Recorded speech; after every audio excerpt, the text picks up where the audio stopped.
Hi, my name is Chantal Grayson, and I am a licensed real estate and mortgage broker in the state of California. And welcome to the Real Hub TV, where we talk about everything from buying, selling, investing, and of course, mortgage finance.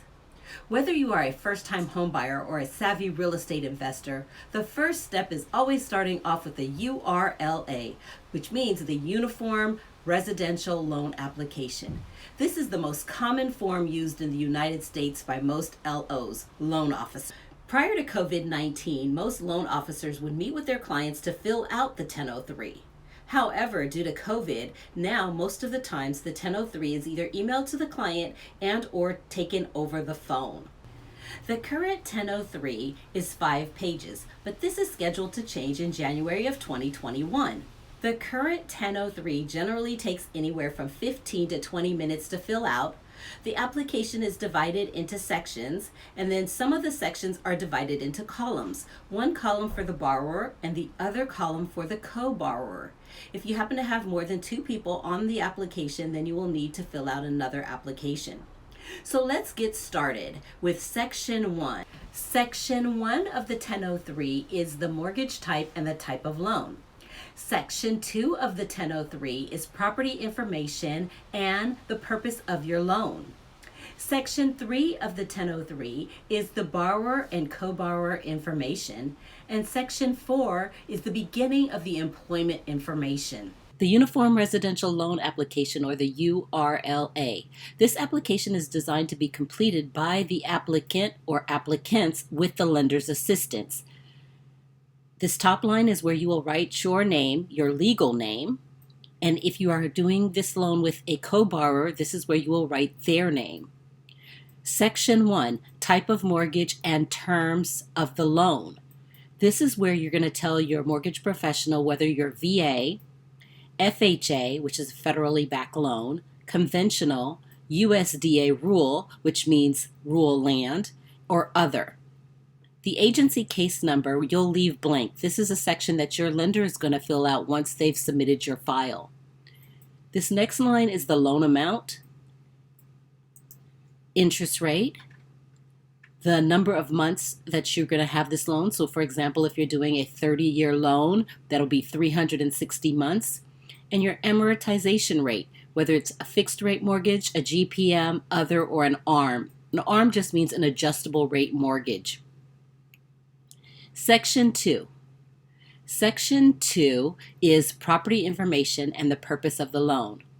The subject property. Now, if you're a first-time home buyer or you're purchasing a new property that you haven't found yet, you will just put TBD in this section, which means to be determined. Again, the legal description, you won't know that, so just leave that blank. Now, the purpose of your loan. This is where you're going to tell the loan officer whether or not you're purchasing, refinancing, construction permanent, or other. The property will be, now this is very important, is this property going to be your primary residence, a secondary residence, or an investment property? So if you already own a home and you're looking to purchase a second home, and that home is a few blocks from your house, you're not going to be able to claim secondary residence. A lot of lenders are getting very savvy with that. So more than likely, that's probably going to be an investment property. Number of units and the year it was built. So again, that's if you knew the subject property address, you would tell us whether it's 1 to 4 units and what year the property was built.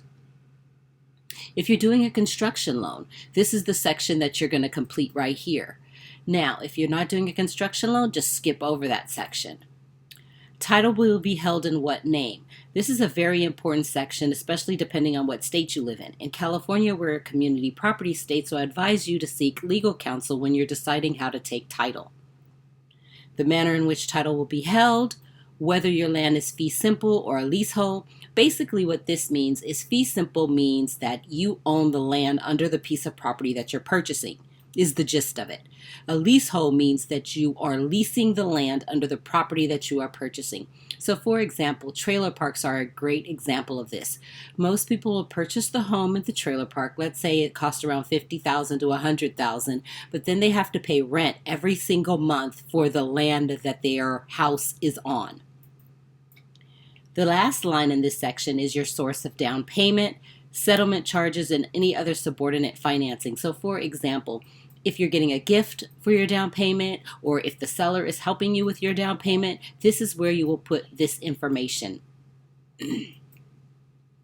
Section 3, borrower information. This is where you put your legal name, make sure you add junior, senior, or third, your social security number. They will run your credit. Even if you're doing a VA, most lenders do run your credit in order to qualify you.